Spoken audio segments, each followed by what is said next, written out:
কোন ক্যাটাগরির বাচ্চাদেরকে মাদ্রাসায় পড়তে দেয়া হয় একটু শুনে যান। নাম্বার 1, প্রথমেই তার জন্ম পরিচয় নাই।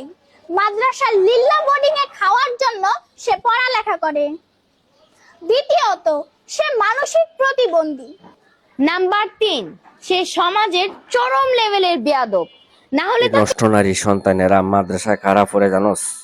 1 নম্বরে যার মা বাপ ভালো হালাল ইনকাম দ্বারা তার সন্তানটাকে জন্ম দিয়েছে, হালাল খাদ্য খাওয়ায়, ওই সন্তানেরা আল্লাহর পবিত্র কোরআনের হাফেজ হইতে পারে। দ্বিতীয়, ওই মা বাবার সন্তানেরা আল্লাহর পবিত্র কোরআন পড়ে, যার মা ফরদানিশি নামাজি দিনদার ফরেজগার, ওই সন্তান হাফেজ আলেম হইব।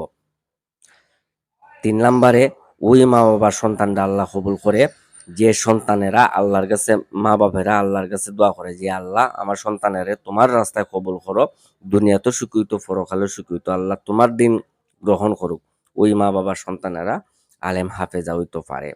আর খারাপ হয় না জানোস নি, যে যারার মা বাবা অবৈধ পথে ইনকাম করে, ঘুষ খায়, সুদ খায়, বেহালাল খায় এবং অন্যের হক নষ্ট করে, তাদের সন্তানেরা কখনো দিনদার হয় না, আলেম হাফেজা হয় না। 2 নম্বরে হইল পতিতালয় জন্ম নেওয়া অবৈধ প্রেমের মতন অবৈধ মিলামিশা দ্বারা যে সন্তান দুনিয়াতে জন্ম নেয়, ওই সন্তান হাফেজ আলেমা হয় না। 3 নম্বর হইল যার জন্মের সময় এবং যার মার বিয়ার জন্মের সময় মোল্লায় আজান দিছে না এবং বিয়া পড়াইছে না, তার সন্তান আলেম হয় না, কারণ সে আলেম পছন্দ করে না, এই জন্য আলেম দরকার নাই। এল্লা হালাল জাদা না, হ্যাঁ হারাম জাদা। আর হারাম জাদার ঘর থেকে কখনো হালাল জাদা হয় না, অর্থাৎ আম গাছে কখনো জাম ধরে না। এখন তোরা কইস যে মাদ্রাসার ছাত্ররা লিল্লা বোর্ডিং থাকা, আমার মেয়ের যে বুরকা, এই বুরকার দামটা তোরা তিনোটারে ঘুরা যাইব একবার কমপ্লিট। আমার স্ত্রীর যে বুরকা, ওই বুরকার দামটা তোর সারা ফ্যামিলির বাজার করা যাইব। একটা বুরকার দাম 14,000 টাকা, বুঝছস? আমার মেয়ের বুরকার দাম 5,500 টাকা। বিয়াদব। আর ওই শব্দে ওই দেখছ না ঐশী, আর কোরআন শিক্ষা, আল্লাহ তালার পবিত্র কোরআন শিক্ষা প্রত্যেকটা নর নারী মুসলমানের উপরে ফরজ। আল্লাহ তোদের এমন মোহর মারছে তোরার মা বাবার অবৈধভাবে জন্ম দেওয়ার কারণে, তোরা আর এখন ইসলাম ভালো লাগবে না। আর তোদের জানাজাটা যাতে কোনো সঠিক আলেমে পড়াইতো না দেখিস তোর মা বাপের, এইটার কারণে আল্লাহ এত মোহর মারা মারবো। এখনো সময় আছে, তওবা করে নে, এখনো সময় আছে, তোর মা বাপকে তওবা করতো। আরেকটা জিনিস জিজ্ঞেস করবে যে আম্মা, আমি যখন জন্ম নিছিলাম, আমার জন্মের সময় তুমি কি কারোর সাথে মিলামিশা করছো নি? কারণ ইতিহাসে অনেক হাদিস আছে, আমার কথা না, এটা আমার বাপ দাদার কথা না, আল্লাহর পবিত্র কোরআন নবীর কথা।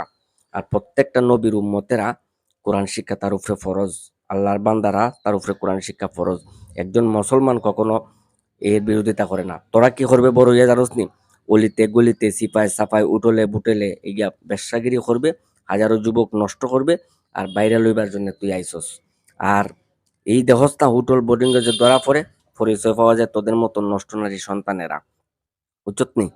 এই জন্য কই এখনো সময় আছে, তওবা কর, করিয়া সমাজের কাছে মাপ চা যে আমরা বুঝছি না, আমরা আল্লাহর হস্তে মাফ করে, আল্লাহ আমরা মাফ করতে, আল্লাহর কাছে তওবা কর প্রত্যেকটা মুসলমান। আর তোরার মতন কিছু নষ্ট নারীরা এই বোরকা পরে লোক ডাকার জন্য, সমাজের মানুষের ডাকার জন্য, আরো কোনো ফুলান্নি ফোটাইতে পারে, আরো কোনো পরিবারের কাছে নিয়ে বালা স্বাস্থ্য পারে, তার অর্থ সম্পদ আজ করতে পারে, এই ফুলার জীবন নিয়ে নষ্ট করতে পারে। এই তোদের মতন বেশ্যা নারীরা, তোদের মতন অবৈধ মায়ের সন্তানেরাই এইসব কাজ করে। ভিডিওটা বেশি করে শেয়ার করবেন। আমি দুঃখিত এইসব কথা হওয়ার জন্য, কিচ্ছু হওয়ার নাই। ইসলাম আমার জান। মাদ্রাসার ছাত্ররা আল্লাহর পছন্দের ব্যক্তি। আর 30 পারা কোরআনের একটা ছাত্র যদি মাদ্রাসার গুরুস্থানে সাইডে একটা যায়, আল্লাহ তার খয়বর আজাব মাফ করে দেয় 40 দিনের জন্য, তোদের মতন নারীদের জন্য না। আল্লাহ তাআলা একটা হাফিজের মা বাপরে নূরের টুপি বসায় আল্লাহ জান্নাতে রাখবো, তোদের মতন না। আর তোরা কি মানে